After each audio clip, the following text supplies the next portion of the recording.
For more on the negotiations, let's go to Barbara Slavin. She's a director as well as a non-resident senior fellow on the Future of Iran initiative at the Atlantic Council.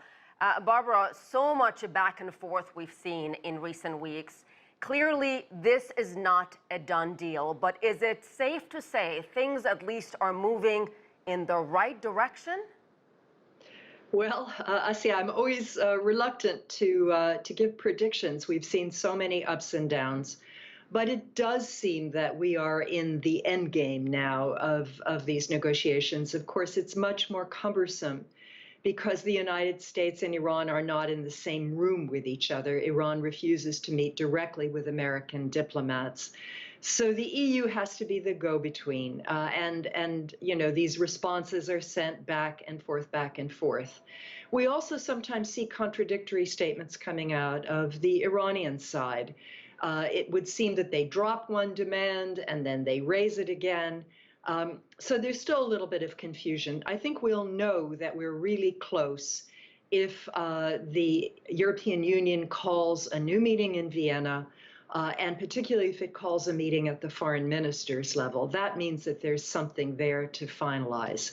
So not there yet, but yes, definitely there has been positive movement in recent weeks. Well, let's talk about some of these demands and complicated issues and whether the two sides can meet in the middle. What are those issues for the Americans and also for the Iranians? And in your opinion, Barbara, what would a final draft, if you will, look like? Yeah. Well, first, we have to remember this is a revival of an agreement that already exists, the 2015 Joint Comprehensive Plan of Action. So what we are talking about now is an agreement on how to sequence the steps necessary for the United States and Iran, in particular, to come back into full compliance with that agreement. So it's a schedule. Iran has to roll back its nuclear advances quite significantly, and in return, the United States has to lift nuclear-related economic sanctions, sanctions that were imposed as part of an effort to get Iran to contain, curb its nuclear ambitions. And where the disagreements come, there have been some disagreements over what is nuclear related, what isn't.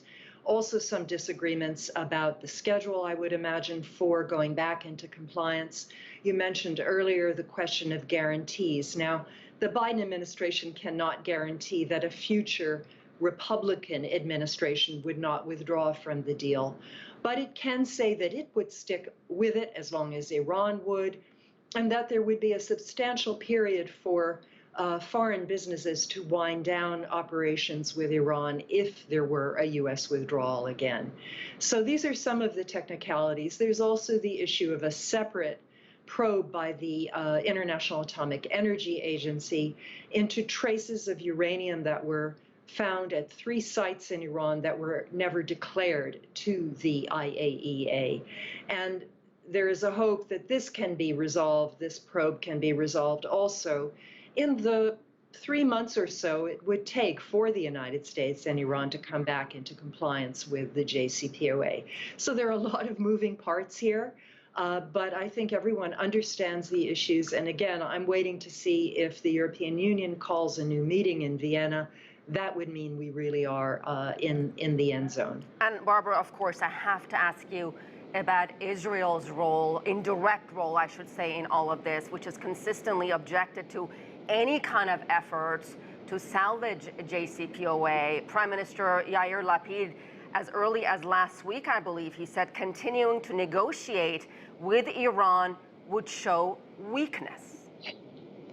Yeah, well, look, the Biden administration has consulted very thoroughly, very regularly with the Israelis. Their national security advisor was just in Washington, and I think their defense minister is supposed to be coming. So it's not as though the Israelis don't know what's in the agreement and what the United States is prepared to accept.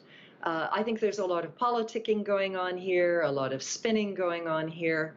But many in Israel, including in the security establishment, say that they would welcome a revival of the agreement because Iran right now is very close to the point of having enough nuclear material to make a nuclear weapon. And if this deal is revived, Iran will have to blend down, ship out all of this highly enriched uranium. And we will be at least 6 months from that so-called breakout point. So I'm trying to tune out the noise from various opponents of the deal and look to see what the practical steps will be. All right, we'll have to leave it there. Barbara Slavin, thank you very much.